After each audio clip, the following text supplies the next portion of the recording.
This is just absolutely terrible. So this is reality is the best medicine. Diving into the VAERS dumpster by Harriet Hall. Vaccines are unquestionably one of the greatest triumphs of modern medicine. Smallpox was the deadliest scourge in human history, responsible for 300 to 500 million deaths in the 20th century alone, when it was already on its way out. Thanks to vaccines, smallpox has been completely eradicated, and now polio is on its way to eradication. Today, it occurs in only three countries: Pakistan, Afghanistan, and Nigeria, except for a recent isolated case reported in Papua New Guinea. How quickly we forget. Only some of us older folks can remember our parents not letting us go swimming in the summer because of the polio risk. We made great progress against other vaccine preventable disease. Today's children won't get sick with chickenpox, mumps, and measles like I did. Not me personally, the writer here, so that would be Harriet Hall as the I in that sentence. I felt a need to because I'm reading somebody else's writing to point that out. We even have two vaccines against viruses that cause cancer: human papillomavirus and hepatitis B. Vaccinations constitute a wonderful insurance policy. You'd think that no one would want to refuse that protection, but plenty of people do because of misinformation being spread by the misguided vaccine opponents. I'll call them anti-vaxxers. They may protest, like Jenny McCarthy, that they are not against vaccines but want safe vaccines or a delayed schedule, but they are clearly anti-vaccine. They are vaccine denialists, not vaccine skeptics. They reject the overwhelming scientific evidence for the safety and effectiveness of vaccines, and they're endangering us all by reducing the herd immunity in our communities. Anti-vaxxers claim that vaccines cause all sorts of terrible harm. The biggest kerfuffle was over concerns that the MRM vaccine caused autism. For a time, the mercury-based preservative thimerosal was blamed. However, when thimerosal was removed for vaccine, the rates of autism did not decline. Multiple scientific studies have failed to find any correlation between vaccines and autism, much less evidence of causation. In fact, one study seemed to show that vaccine recipients were less likely to be diagnosed with autism. The VARS, anti-vaxxers love the U.S. adverse reporting system, VARS. They gleefully point to it as evidence that vaccines cause serious adverse effects and deaths. However, they don't even understand how VARS works. It doesn't collect data systematically, nor does it constitute proof of harm from vaccines. It accepts any and all anecdotal reports from patients, doctors, lawyers, or anyone who thinks an adverse event happened after a vaccination. The antidotes are neither investigated nor are they verified. There is evidence that whenever a particular adverse event, such as autism, is being litigated, the number of reports of that adverse event in the VARs, increases. Perhaps the litigants are putting more reports into the system so that they can present the data as evidence in the courtroom. So this is speculation, by the way, so there's a footnote. Anyone could lie and put in a false report. Dr. James later did just that. He submitted a report saying that after he got a flu shot, his skin turned green and his muscles swelled up. He described it turning into the Incredible Hulk comic book character. His report was accepted and entered into the database. To the credit of VARS, they noticed that the report was suspicious, so they phoned him and asked his permission to remove it, which...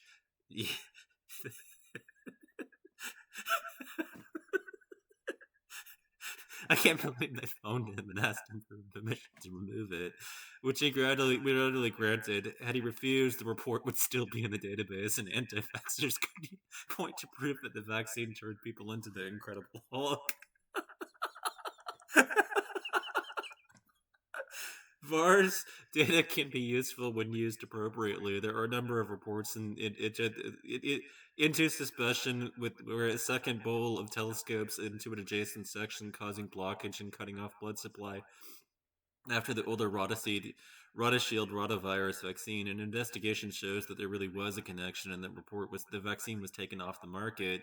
But the antidotes in VARS are only a starting point. Reports of death are investigated. In most cases, they have found a non-vaccine cause of death. One girl who died after the HPV vaccine was found to have died of a drug overdose.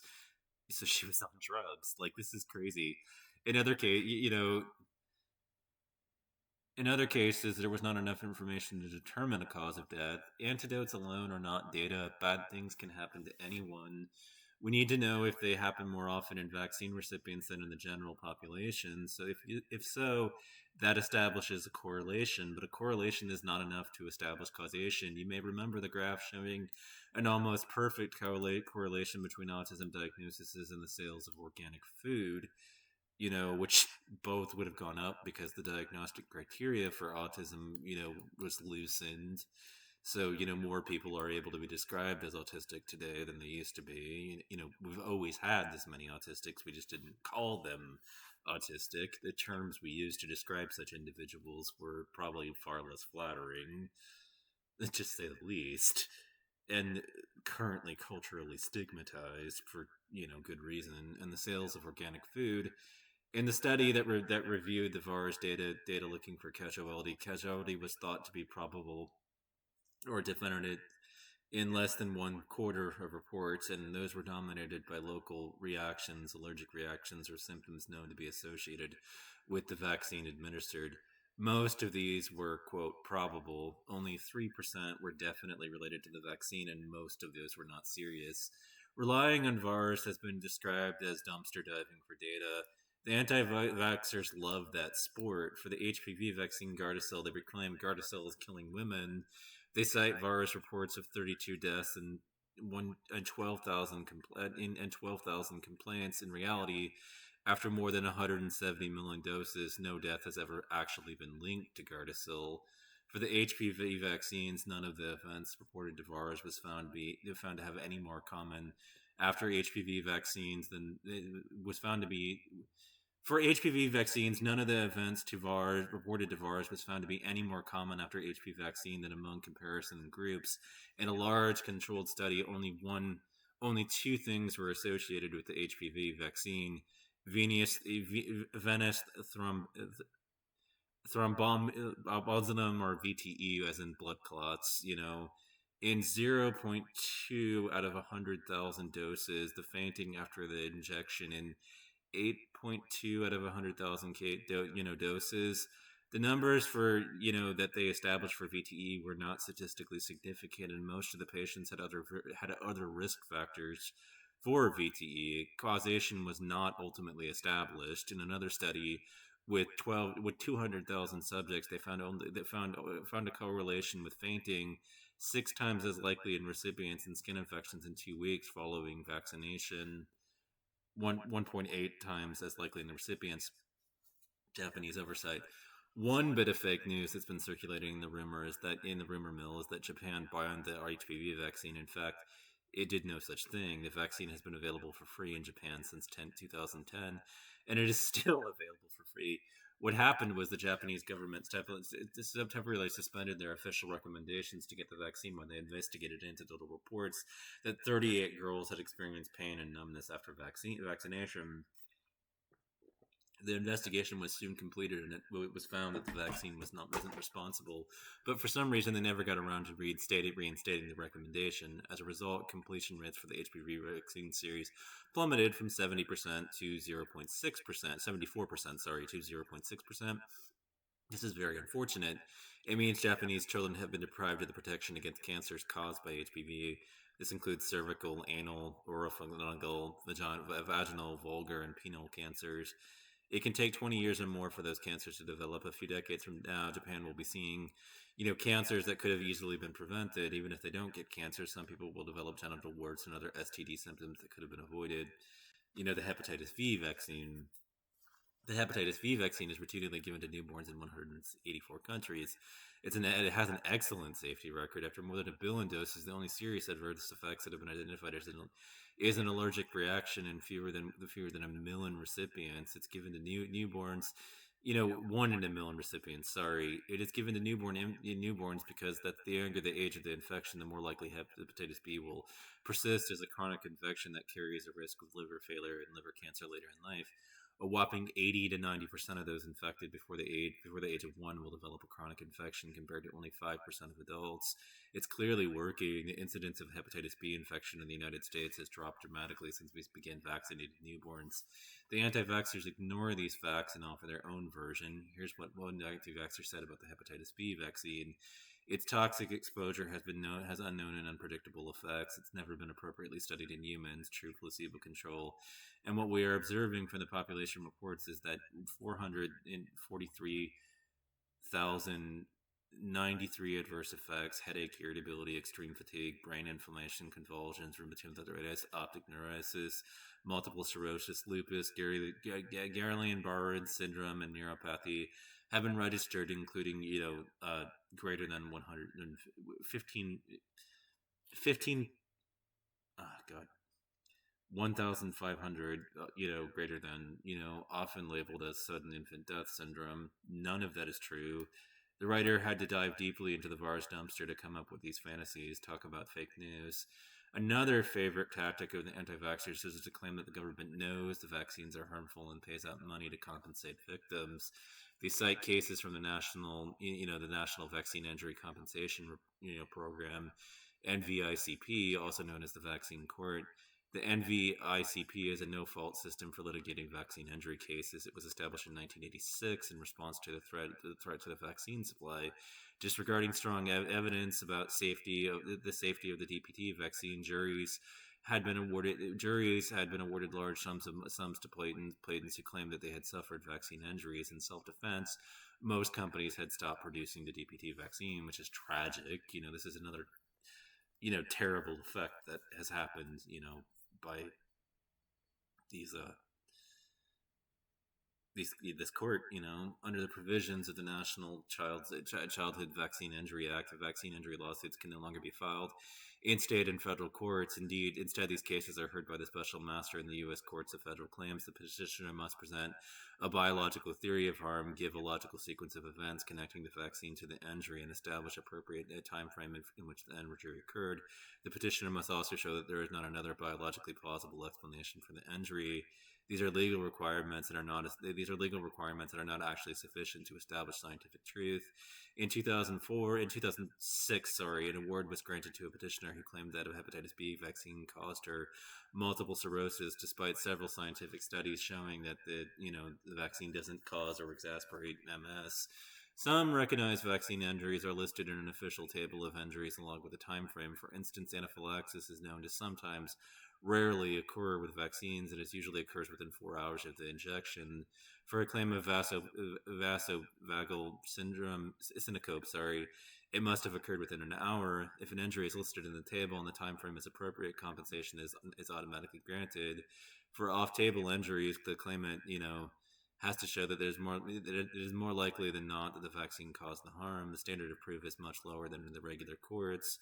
In short, this is a no-fault system designed to preserve the vaccine supply by protecting manufacturers from liability and to facilitate compensation for people who are assumed to have been injured by vaccines. A successful lawsuit does not constitute scientific proof that the vaccine caused the injury. Vaccines are safe. The anti-vaxxers are trying to create a manufactured theory based on a dumpster diving for data in the VAERS and other sources of misinformation. They are spreading fake news. Remember, VAERS is very unreliable. This is something that you need to understand. And,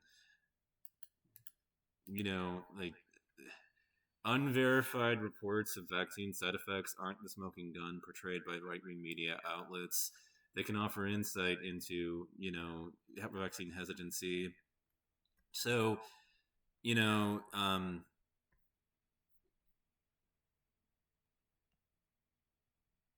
this was put forward by, a college. Chances are you may not have heard of the Vaccine Adverse Reporting System, or VAERS, co-managed by the U.S. Centers for Disease Control and Prevention, the Food and Drug Administration. VAERS was established in 1990 to detect possible vaccine safety problems in vaccines. Unfortunately, the anti-vaccine movement has used this once obscure database to spread misinformation about the COVID-19 vaccine. VAERS is ripe for exploitation because it relies on unverified self-reports of side effects. Anyone who received a vaccine can submit a report, and because this information is publicly available, misinterpretations has been used to amplify COVID-19 misinformation through dubious social media channels. It's kind of sad that you trust, your people that you follow on social media more than like actual scientists. Really bizarre.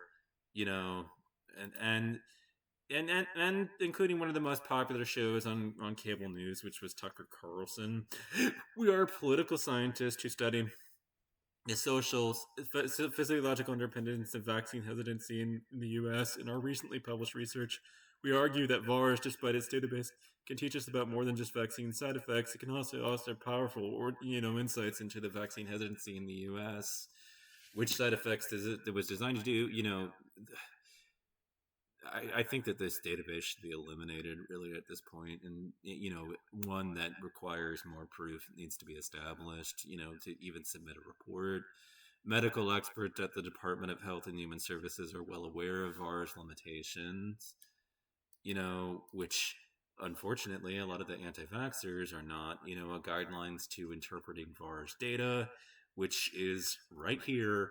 When evaluating data from VARs, you know, as any reported event, the no cause and effect relationship has been established.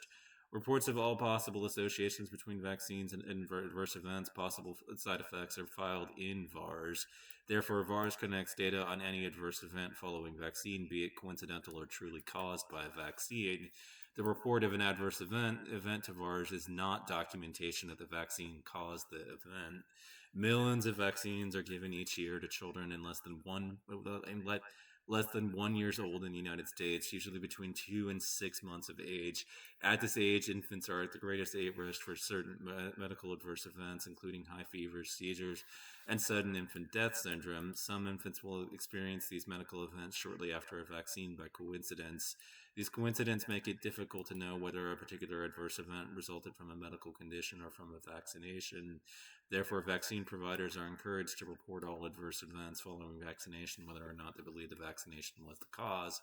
When reviewing data from VARS, please keep in mind the following limitations. VARS is a passive reporting system, meaning that reports about adverse events are not automatically collected, but require a report to be filed to VARS.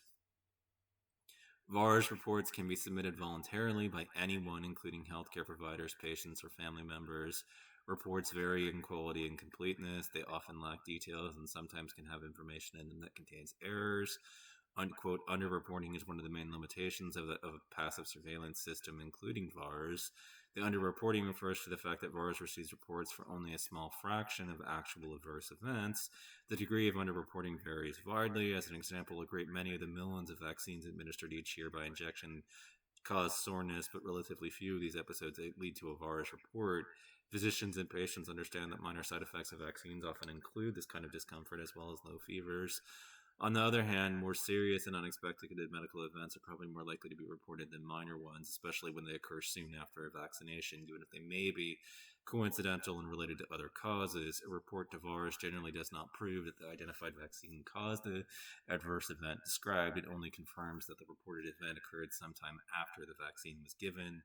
No proof that the event was caused by the vaccine is required in order for VARS to accept the report. The VARS accepts all reports without judging whether the event was caused by the vaccine.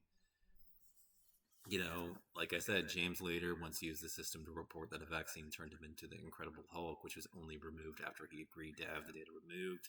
Regulators also look for reporting patterns that can be corroborated by additional evidence. For example, the reports of Guillain-Barré syndrome should be more common in people over 50 than in younger adults. This can help researchers identify potentially adverse events that were not detected in clinical trials. Because VARS data claims are self-reported, they tell us something about what ordinary people, as opposed to doctors and medical researchers, think about vaccine safety. In other words, people who feel that a vaccine is responsible for side effects may be experiencing can log that concern with the federal government, whether or not those claims would stand up to scrutiny in clinical testing. Consequently, VARS reports might only document people's negative experiences with vaccination, but also their attitudes towards vaccination. People may be more likely to report side effects, for example, in response to media stories about vaccine safety concerns.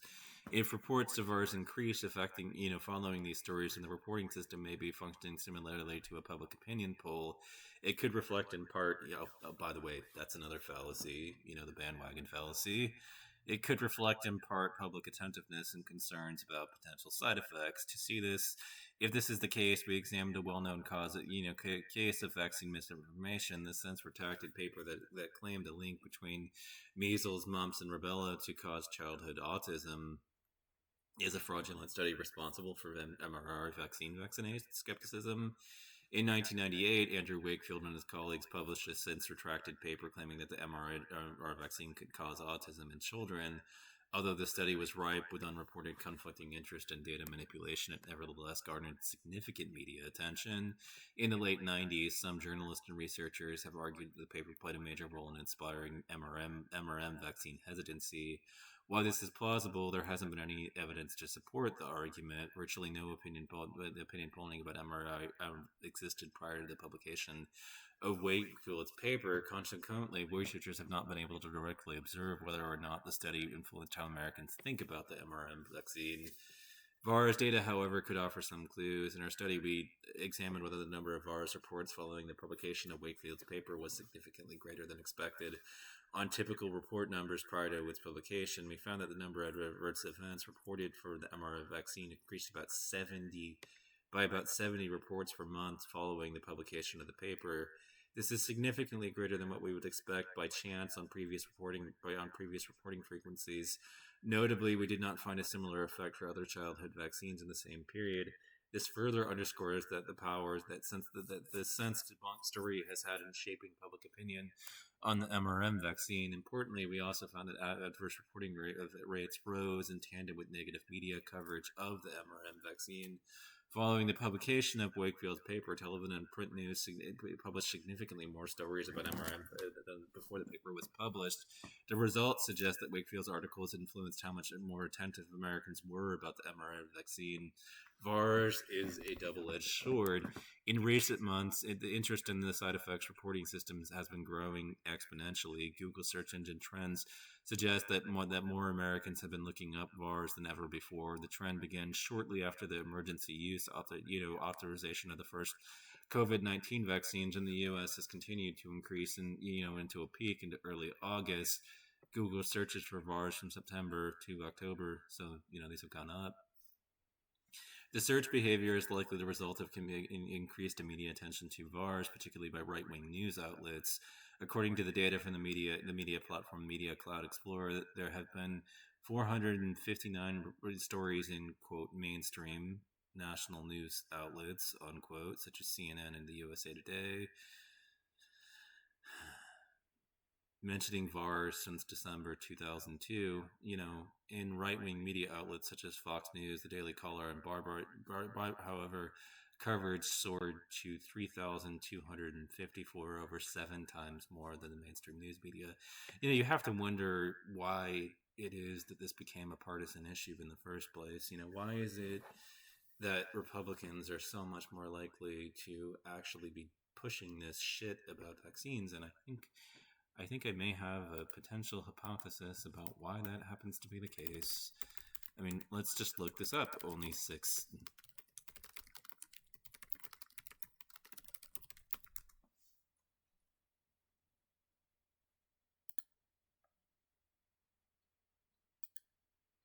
Only 6% of scientists are Republicans.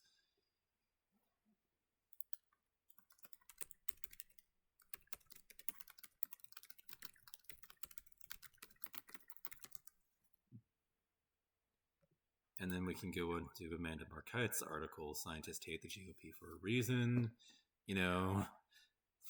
which I'm more than happy to put in the underbar about this. But, it may be that because the Republicans are such an anti-science party and are so, determined to convince the public that they are smarter than scientists, they would be, of course they would report on this, they don't like it. They want to prove that their Christian bullshit beliefs are true. So, they've been so determined to debunk evolution for so long. Here they are yet again trying to prove that they are smarter than scientists, people who are way smarter than them. Right-wing media covered VAERS at a significantly higher rate than mainstream news outlets, because the right wing has an agenda to make science look bad. Consequently, VAERS data could be seen as something of a double-edged sword. On one hand, it has been weaponized by the anti-vaccine movement and political actors on the right to sow doubt and distrust about COVID-19 vaccinations. And on the other hand, this data could also tell public health researchers something useful about the American vaccine skepticism might ebb and flow in response to events like the brief pause in the Johnson & Johnson and COVID-19 vaccine administration or fluctuations in the tone of media coverage about COVID-19 vaccines. VAERS data may be an even more offer an even more important advantage over public opinion polls, which, with the exception of weekly vaccine uptake polls, have typically been administered much less frequently. Our research cautions that media attention to discredited vaccine claims may undermine public confidence in vaccination. How to avoid another wave of misinformation. To ensure that VAERS is used properly, journalists and scientific researchers can team up to guide the public on how to interpret the new findings. Journalists, in our view, should contextualize the cover within a broader body of scientific evidence. Scientific researchers can aid this by helping journalists accurately portray studies on vaccine side effects, clearly outlining their methodologies and results in accessible language.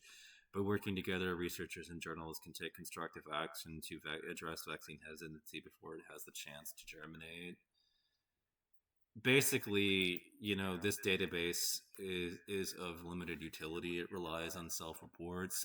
Family members and people that, just happen to get a vaccine can report adverse effects to it, whether or not these are verified, whether or not these effects that they experienced were coincidental or caused by other factors and other ill health effects. Maybe, like I said, it wasn't that they smoked. Maybe they're suffering effects to their health that are of no fault of their own, but there's complications that make them more vulnerable. I mean, as we saw with COVID-19, and death rates when people were old and they had health complications, as old people often do. They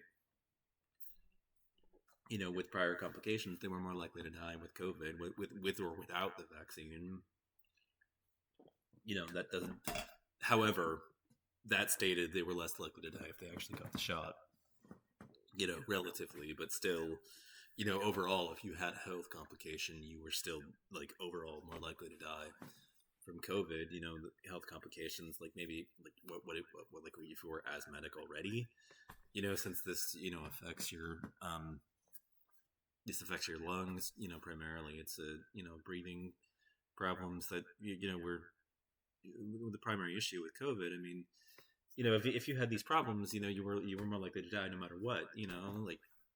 Just relatively less so if you got the shot, and it is really rather sad to me that people would rather cling to these, conspiracy theories. And, I hesitate to even call them theories. I mean, these are not even hypotheses. These are just wild speculative guesses, really, for the most part, than, actual scientific truth. And, accept that the VAERS database has its limits, and even the vaccine court that they love to point to litigation that they've succeeded in actually proves anything. Successful litigation against vaccines in the past proves absolutely nothing about causation. This is not scientific evidence of causation at all, and it's rather sad that this has gone on the way that it has for so long. I mean, even if vaccines did cause autism, would you rather your child die than have autism?